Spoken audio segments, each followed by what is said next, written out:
Welcome to the fourth lesson, which is focusing on training, organizational development, PMS and job evaluation. This lesson is very important for three reasons. One is that we discussed about orientation and induction training during the course of talent acquisition, and we need to talk about more in terms of a strategic developmental process.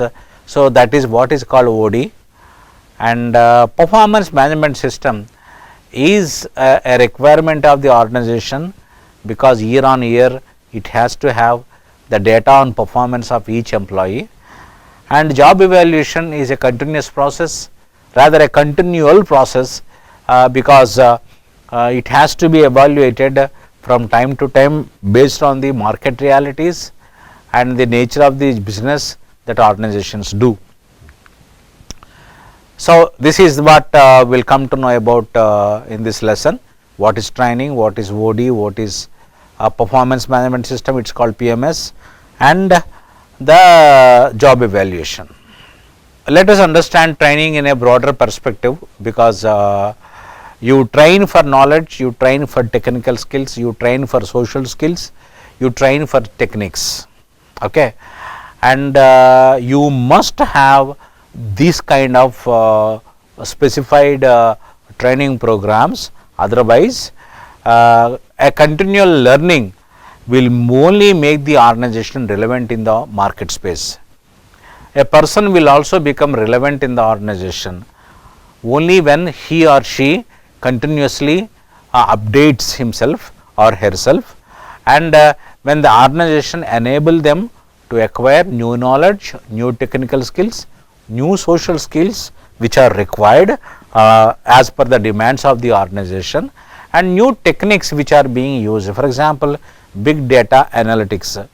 This word was not heard.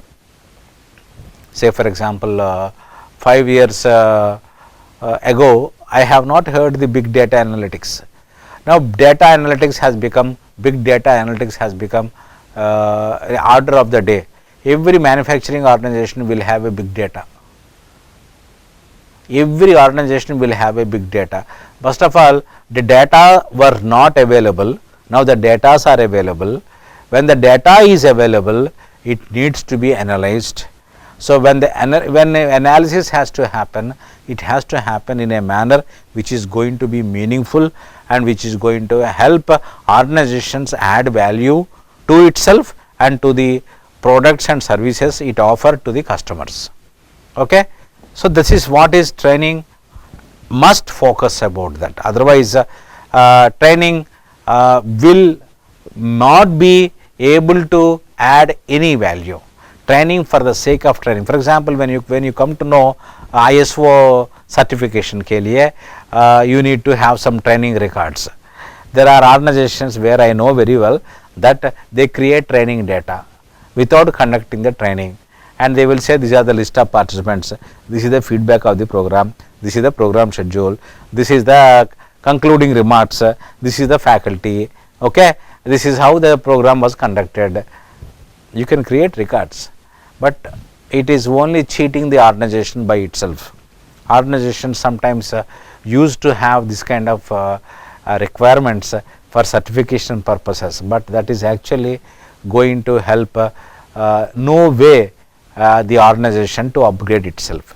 So training must focus on knowledge, technical skills, social skills and techniques. When you look at the significance of the training, you will understand by end of this slide presentation, you will understand how training is an integral part of business. You cannot delink training from the business. You have to have a budget for the business, for the training, and you link the training with the business. How? Because it equips the management to encounter the pressure of changing organizational and industrial landscapes.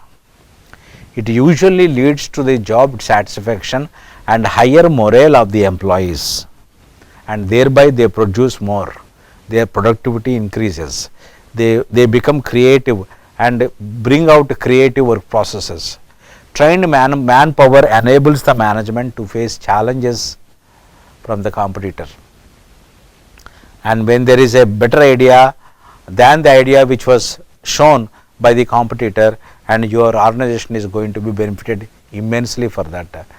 Training infuses confidence, it leads the employments towards better job adjustments, reduces the labor turnover, manpower turnover and absenteeism, because when you are training people, people would love to upgrade themselves.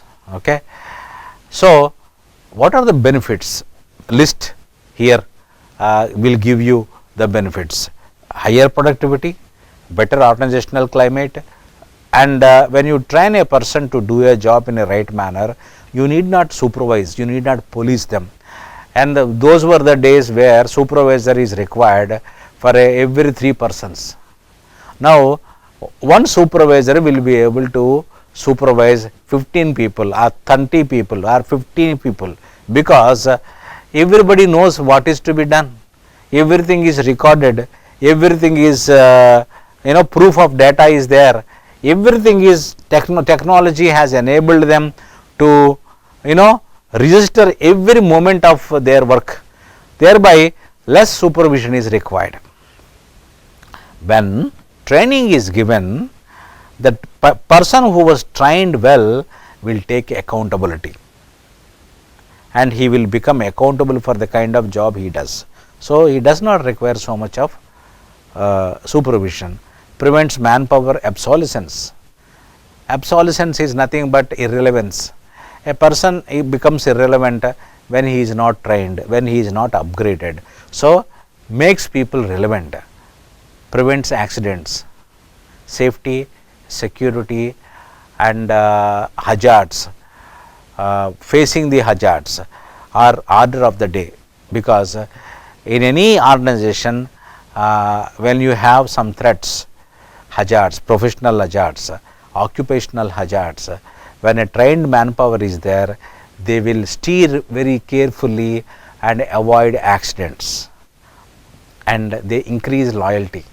When people are trained, upgraded, they feel, for example, how many organizations you will find employees coming back home telling their children, saying that in my organization today there is a wonderful session on mindfulness, on assertiveness, on communication skills. I like these things, you please read these things. This is where employee feels that he is getting value added by the kind of training programs, and also he feels like sharing this incident with the family members, and the family members will also have a higher value for the organizations in which their family member is working or the head of the family is working. Okay. You will have standard procedures, SOPs, and you will have economic, or I mean to say very judicial way of using the resources. There are other benefits which need to be discussed, because until and unless you understand the broader perspective and the value chain included in the process of training, you will never be able to understand training. Training is not to kill the time, training is to add value. So, the benefits of training include personal growth, development of new skills, adjusting with the new technology, higher earning capacity, because the more trained persons, the market value increases. Okay. Then there is a security, job security and safety is increased, and there is a confidence level which is building up among the organization and among the employees, which is going up well and well. And there are types of trainings which are going to enhance this kind of things. So, induction and orientation training for the newcomers, on the job training for the freshers, okay. Then apprentice training for the people who are studying and providing an apprenticeship training. There is internship training for the students who as a part of their curriculum will have to do some internship, and there is refresher training for the existing employees on certain aspects which require refresher I mean to say they have to revisit whatever. And there is something called executive development programs, they are called EDPs. or MDPs, management development programs, which are on a continual basis happening in the organizations to develop a sense of belonging, a sense of accountability, and enhance the creativity. Okay. What are the steps involved in conducting training programs? Okay. First step is designing and identifying training needs. There has to be a format through which one needs to capture what kind of needs are being felt by various functional heads in the organization about a set of employees. What are the training needs? Every year it has to be done religiously, because a training need once met may not remain as a training need. There may be a new need which may be coming up, or a training need which was met but was not implemented in the job, or which was not learnt properly, requires a refresher training. So that is how you have to look at it. There are ways through which the human resource analysis, how many people are there, how many skill sets are available, what kind of behavioral patterns we can see among what levels of people. Okay. You will have several job families like workers, okay, executives, managers, general managers, vice presidents. For all of them, what kind of training requirement is there, and you need to have a kind of a objective set for each training program. For example, when I am opening this video lesson, I have been telling you these are the objectives of this lesson. I would like to achieve these objectives by end of this lesson, because without a target, without a goal, if you start any effort, that effort is not going to add any value. So you must have an objectives set for each training program.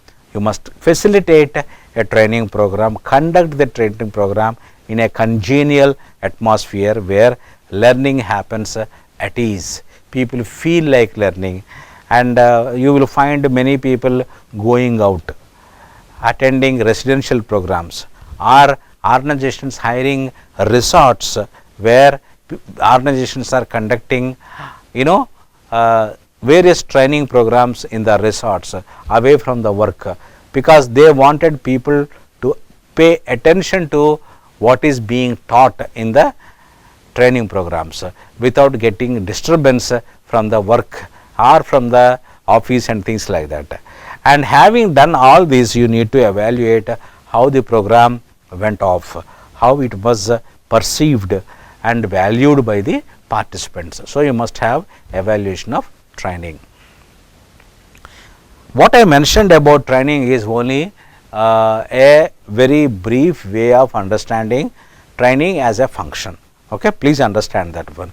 Training as a subject has got so much in-depth study, because training can happen only when certain things are essentially done. As I told you, we can talk hours together about identifying training needs. Okay.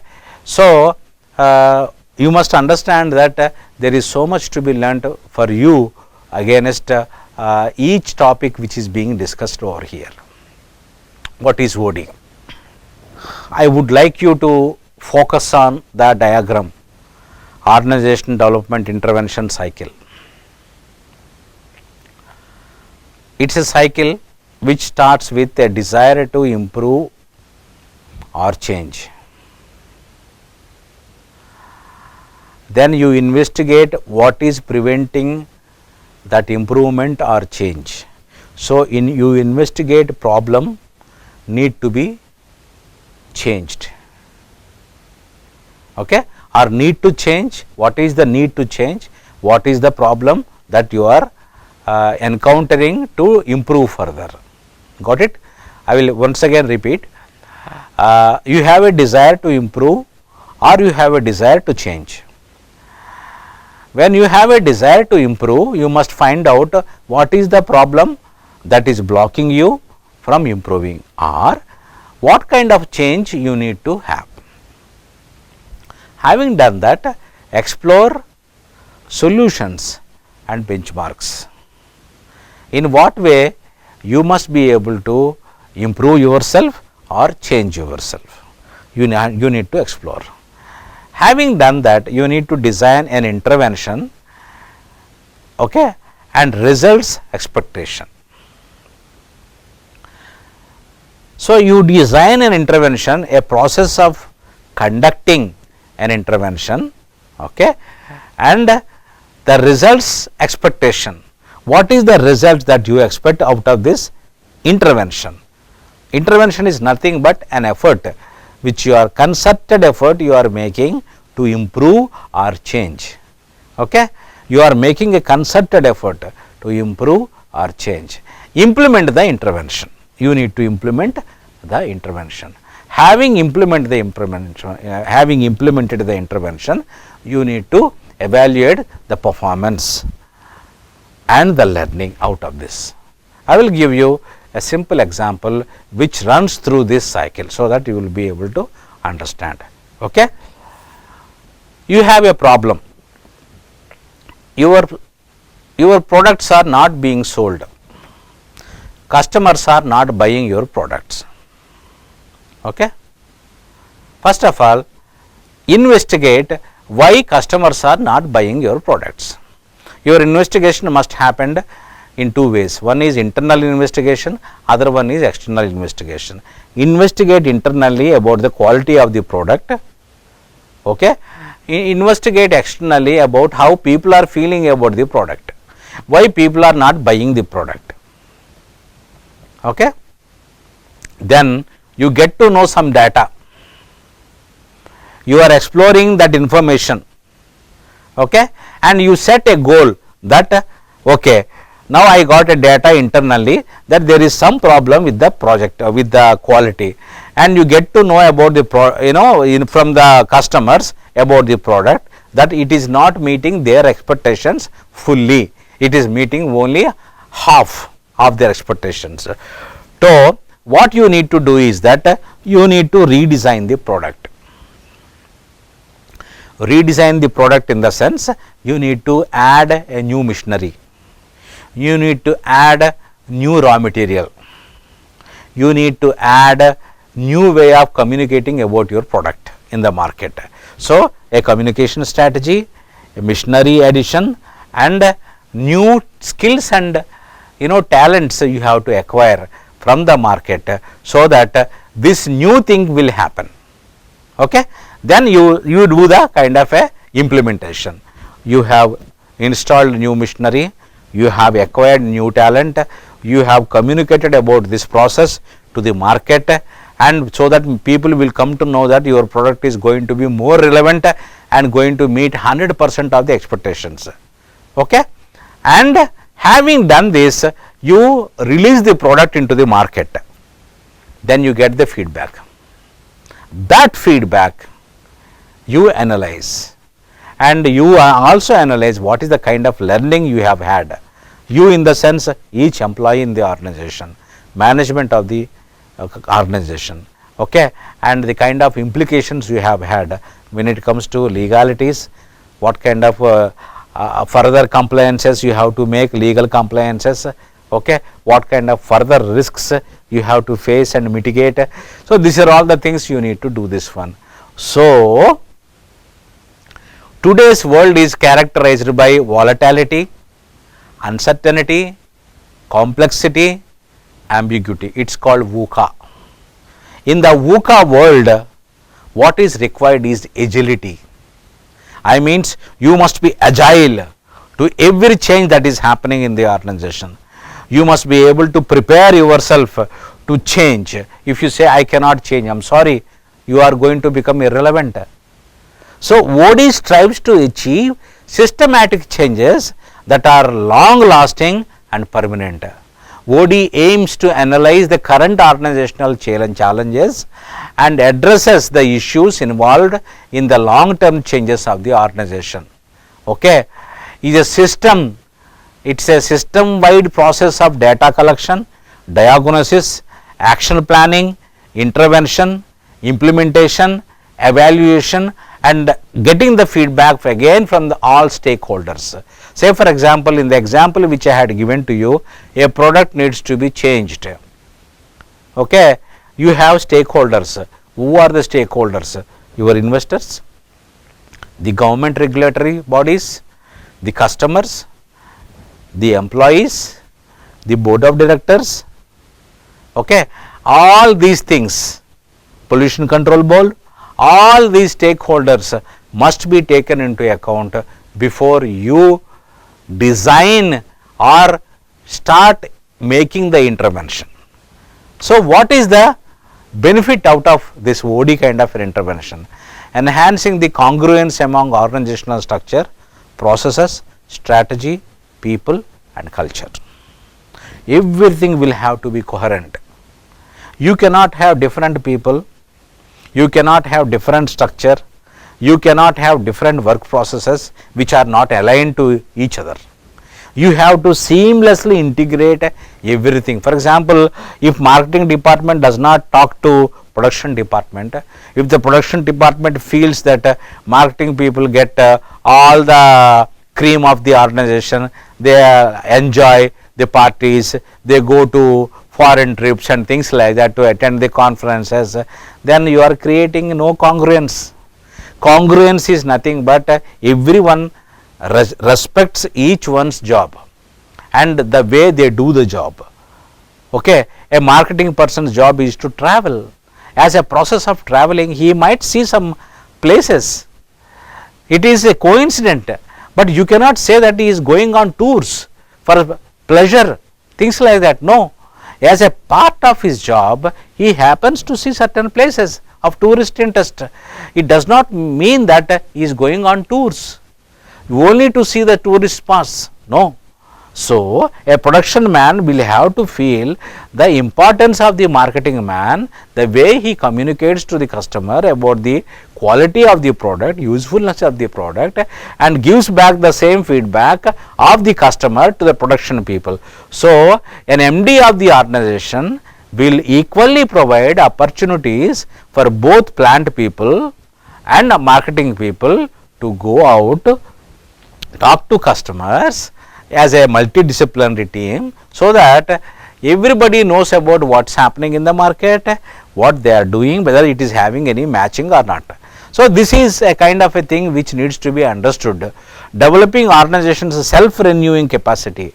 It occurs through the collaboration of organizational members working with a change agent using behavioral science theory, research and technology. This is what Mr. Beer mentioned in his book in 1980. So, OD is a comprehensive change policy as a renewing policy for the organization to become and remain relevant forever. If you see the process in the diagram, what is the organizational profile? Okay, and you see the features also over there. Leadership will always be looking for opportunities to grow. So, a leader will call for a strategic planning meeting. He will call all C-suite persons, Chief Operating Officer, Chief Marketing Officer, Chief People Officer, Chief Risk Officer, Chief Technology Officer, Chief Information Technology Officer. You call any person who are having the heads of the departments. So, you will have a strategic planning meeting. Okay.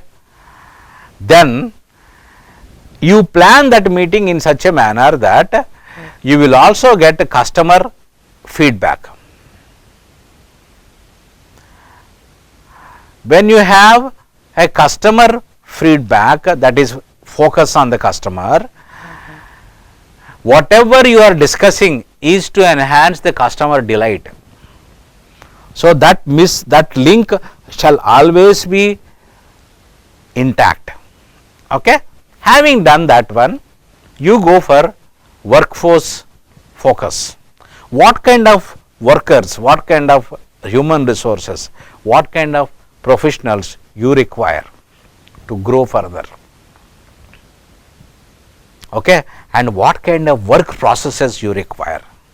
So, an organizational developmental process, OD process, focus on strategy, workforce, operations, customer requirements, and the expectations of the leadership, and the result required by the board. Okay, in with the 100% compliance to organizational requirements and governmental and regulatory requirements. All these things put together, you have to look at it. So, OD is concerned with managing a planned change. It is adapting organizations to the ever changing scenarios. It designs and implements various processes. It is orienting employees also and the management put together to new ways of doing things. Okay.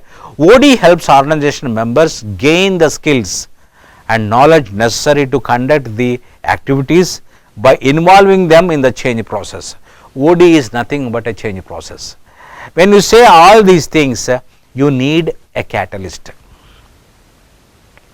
A catalyst is needed to invoke this kind of a change that is happening in the organizations. You will find several catalysts in each functional group. There may be a catalyst from the HR side, a catalyst from the finance side, a catalyst from the marketing side, a catalyst from the production side. All these people work together cohesively to create an impact and a change in the organization. This is how organization will undergo OD with the kind of features which are mentioned just now. Okay. So, the benefits of OD are very easy to understand. Continuous development, increased horizontal and vertical communication, employee growth, enhancement of products and services, increased profit margin, and increased customer delight also. Okay. It is nothing but an action research model. There are multiple loops used to transmit the feedback, because feedback is very critical for OD. Initial diagnosis of the problem and feedback, data collection, analyze and feedback, data feedback and confrontation. When you submit a feedback which may be critical, which, for example, if the marketing department says that because of these reasons customers are not buying, which is a critical feedback. Okay. When you put the feedback back to the production team says that boss, we will not be able to provide this kind of a product with the resources we are using, with the raw materials we are using. Then the production team gives a feedback to the management, which says that sir, we are not having the kind of raw materials which shall be used to produce a product which is going to delight the customer. So, this kind of a continuous feedback will help. Then plan a strategy, then make an intervention. Intervention is nothing but implementing that plan of action in the system. Then you do a kind of a team building which is happening continuously, which means actually team building is not a separate thing which is happening. In the process of OD itself, team building happen. New teams are formed, new multidisciplinary teams are formed. For example, HR will team up with production will team up with finance will team up with sales and marketing will team up with R&D will team up with maintenance will team up with regulatory compliance, which means licensing and various other things. So, a multiple team building activity happens throughout the OD process. So, OD process is nothing but making the organization more vibrant. So, that is what the OD is all about. Let us now focus our attention on the performance management system. I would like to tell you very briefly that for every effective management, performance appraisal is essential. Employee need to provide feedback. reporting officers will have to provide feedback about the reportees, and the functional heads will also get appraised by the respective reporting officers. They give feedback. Okay. So, feedback is the mantra in the entire process about how you are performing, how your behavior is impacting. So, what type of the board, what part of the job, how part of the job, you have to do this job, how you are doing this job. Both the parts will be put together and given a kind of feedback. So, you have to have 5 processes happening to make the performance management as a cycle. What is planning? Say for example, you have to plan your performance. Every employee will have to plan the performance for the every financial year. By beginning of the financial year, every employee must have his targets set. The next financial year, I would like to give the following targets. The targets can be 4 quadrants like balanced scorecard, like customer focused, internal processes focused, okay, learning and development focused, financial aspects focused. These 4 focused planning you have to have. Then you must monitor. For example, you have planned, started working. After 3 months, you must monitor, are you deviating from the plan, or are you exceeding the plan, or what is stopping you from doing the implementation of the plan, and you develop. Then you give a rating. After giving the rating of the performance, you give rewards. Then again next year you plan for the performance. So, this is how a typical performance management system as a cycle happens year after year. The following are the objectives: to maintain the record of performance, to identify the strengths and weaknesses, or we can do a SWOT analysis,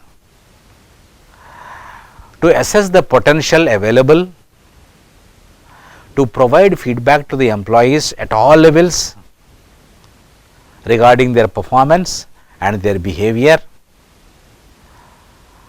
and to nurture a work culture based on values enunciated by the company.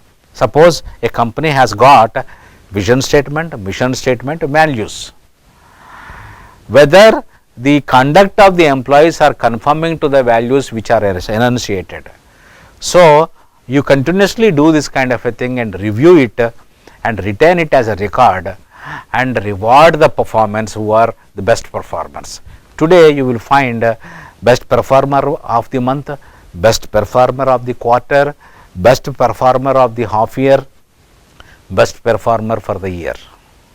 This kind of rewards are happening in each functional area because you want to reward a performance which is exceptional, which is extraordinary, and that gives a kind of a booster dose for the employee to grow further and contribute more. You know very well, it gives promotion.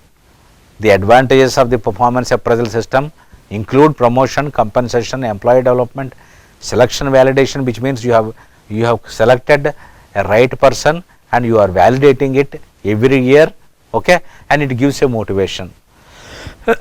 And there are 2 standards of performance: past oriented, future oriented. The past oriented is what was happened, okay, and future oriented is what the employee will be able to deliver. Okay. When you say year on year, when you are setting a target, okay, employee is achieving the target, next year he is setting a target which is higher than the last year, what is that you are indicating? Employee is consistently exceeding the target set for him, which means you can certainly give a stretch element. Say for example, instead of 100 units, employee can produce 110 units, because every year he is exceeding it. So, to how long you will be able to exceed like that? At what time he will get stagnated?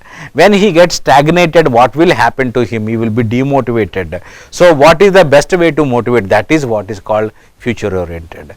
A future oriented scale will see that this performance is going to lead to this kind of a scenario. Thereby, in order to engage the employee in a meaningful manner, you need to promote him, you need to transfer him, you need to upgrade him, you need to change the technology, or you need to make him more accountable for certain activities. All these things will have.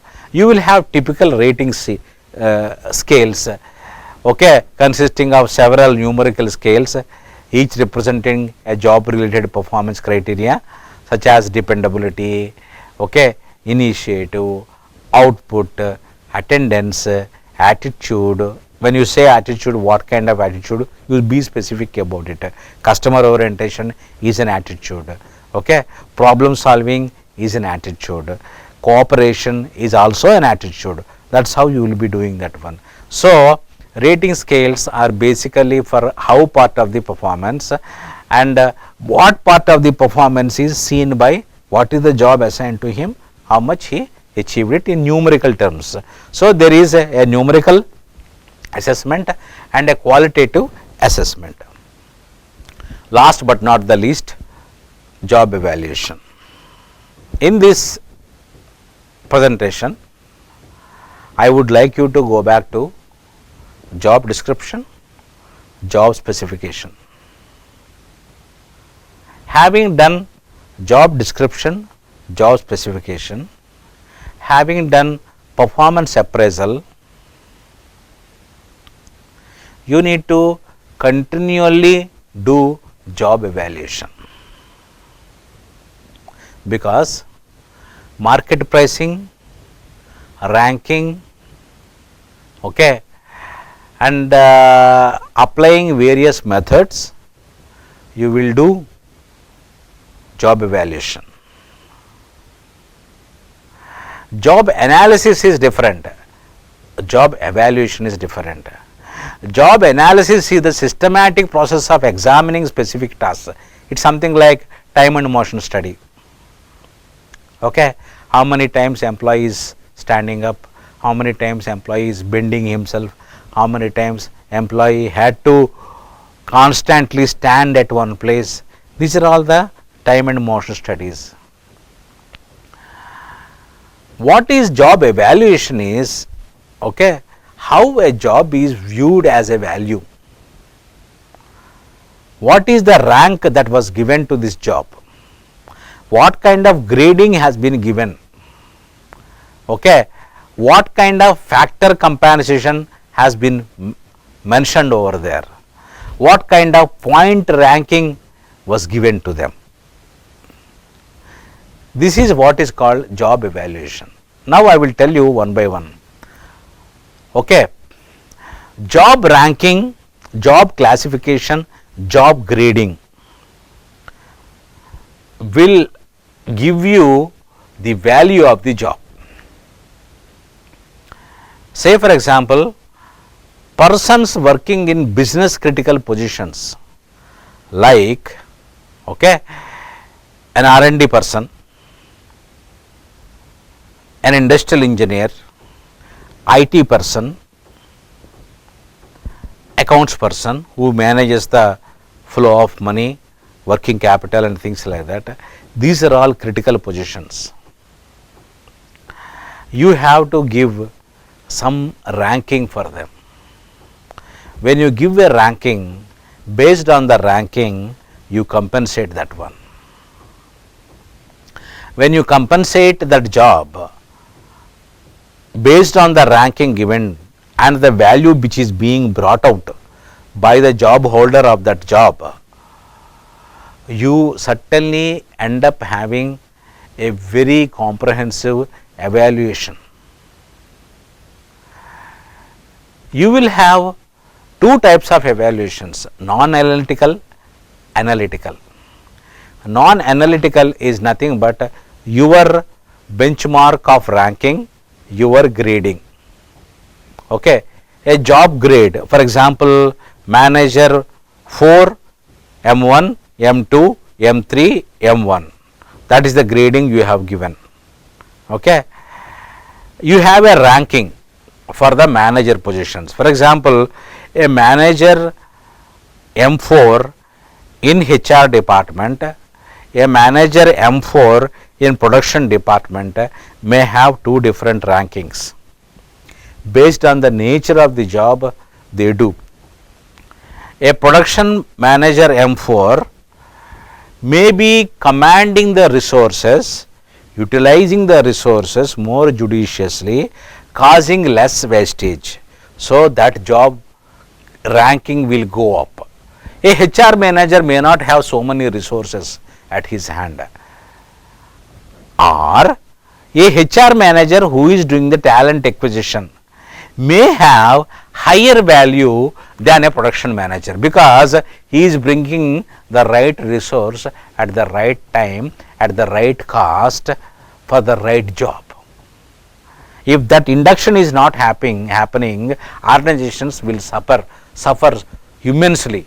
So, a HR manager who is at M4 level doing the talent acquisition may have more value in the ranking as against the M4 manager in the production.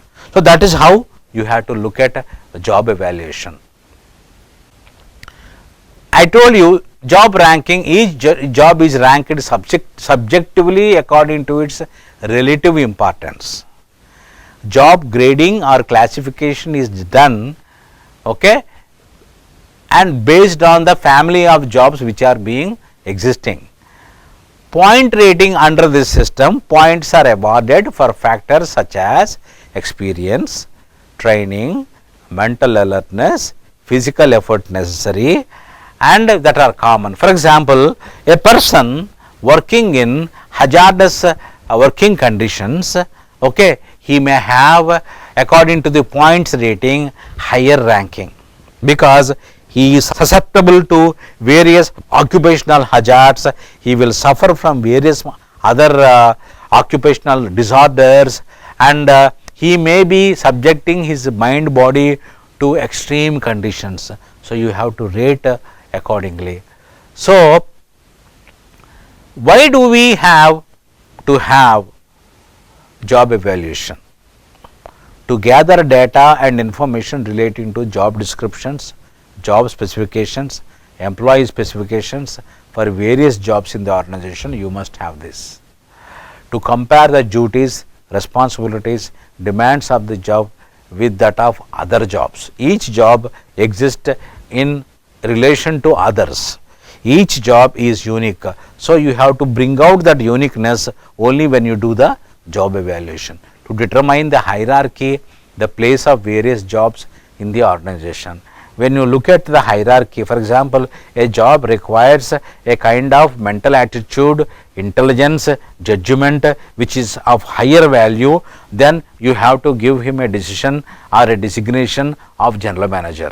And for that general manager, you have to have different job description, job specification.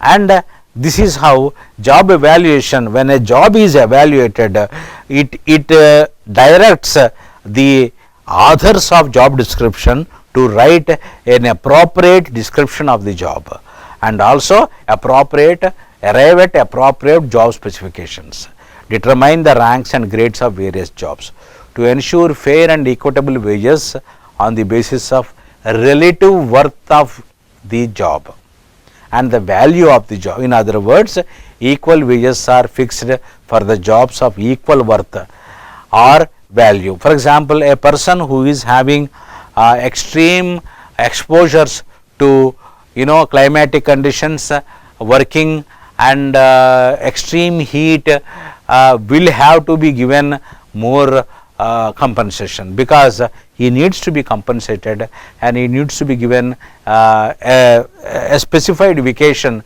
for him to be away from the workplace so that he will regenerate himself and come back and work like that. So you have to have a different grading system, different work processes and different valuing and different compensation for different jobs. It can be possible only when you do job evaluation.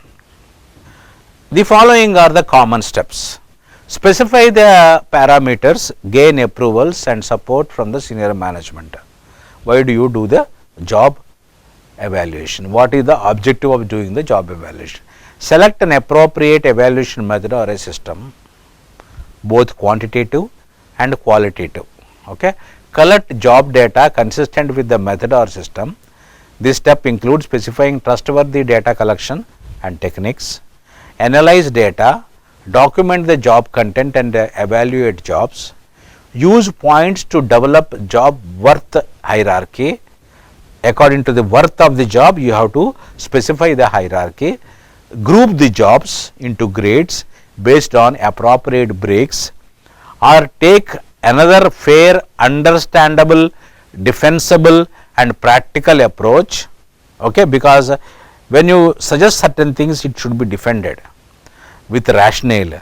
Allocate jobs to the existing pay structure or develop a new pay structure, because certain jobs needs to be compensated, needs to be remunerated for the efforts put in, for the exposures being made. Okay. Document system and establish operating procedures, including policies for reconsidering decisions or a formal appeals procedure. You need to have this kind of things for having a very comprehensive job evaluation system. And when you get the final approvals, you need to implement whatever you have suggested in an organization, so that when you implement, you communicate to the people, this is what we have been doing for this kind of a purpose. Thereby every person know the worth of the job or the value of the job he or she holds. As I told you, every process will have its own limitations, because management functions on both qualitative and quantitative data. When two persons are involved, there is an amount of subjectivity. You cannot have 100% objectivity in human resource function. So you will continue to have limitations. Data from the two companies are not comparable. A person who is doing a similar work in a company may not be comparable to a person who is doing the same work in another company, because the job itself is designed in a different manner, ergonomics are different, okay, supervision is different, and pay packets are different, and all these things motivate a person to do in a different way and give a kind of an accuracy. And you will find that if X has done a job evaluation, it will differ from Y, because Y will give some more perspectives, some more insights, because every person will come with his own uniqueness. As the persons are unique, job evaluations are also unique. So when one committee has done a job evaluation, when another committee comes and does that same evaluation, it will give different results, because both the committees carry unique characteristics, skills, knowledge, attitude and insights. Okay. One of the main objectives of staffing is to ensure that we have a talented, professionally qualified workforce that can help our organization in achieving the short term and long term goals. Okay. Management professionals across the organizations, across the world, will agree that staffing function has assumed so much of importance, and that importance can be seen in job description, job analysis, job specification, job evaluation, job grading. When you say job evaluation, you have to grade jobs also. So all these things are nothing but the result of importance given to the staffing function. Staffing function is a business critical function. The inputs decide the output. Staffing is nothing but deciding the input of human resources. All the best to you. Thank you.